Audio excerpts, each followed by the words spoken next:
এইটা খুলনা বিভাগের সবচেয়ে পুরনো উচ্চতর শিক্ষা প্রতিষ্ঠান, যেটা দক্ষিণবঙ্গের অক্সফোর্ড নামেও পরিচিত। So welcome to Khulna BL college.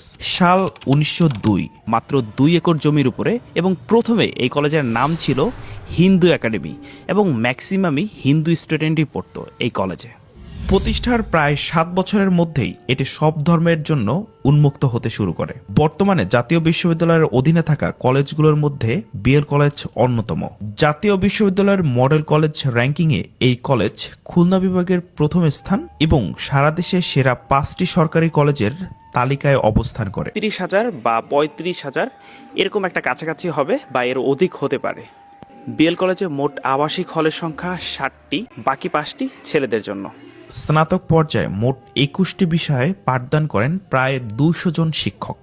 শিক্ষার্থীদের যাতায়াতের জন্য কলেজের নিজস্ব 6টি বাস রয়েছে, যা রূপসা, সোনারাঙ্গা, গলামারি এবং শিরোমণি রুটে চলাচল করে। বিএল কলেজ সাম্প্রদায়িক সম্প্রীতির এক অনন্য উদাহরণ। এইখানে বিশাল কেন্দ্রীয় মসজিদের পাশাপাশি রয়েছে হিন্দু শিক্ষার্থীদের জন্য মন্দির কমপ্লেক্স। এছাড়াও ভাষা আন্দোলনের স্মৃতি রক্ষার্থে শহীদ মিনার এবং আকর্ষণীয় ভাস্কর্য ও বধ্যভূমি। আড্ডা দেওয়ার জন্য বকুলতলা, আমতলা, বটতলার মতো জনপ্রিয় বেশ কিছু জায়গা রয়েছে। প্রিয় দর্শক, আপনি যদি বিএল কলেজের শিক্ষার্থী হয়ে থাকেন, অবশ্যই আপনার ব্যাচ কমেন্টে জানাবেন। অ্যান্ড নেক্সট ভিডিও কোন শিক্ষা প্রতিষ্ঠান নিয়ে করব অবশ্যই সাজেস্টে জানাবেন। Thank you so much.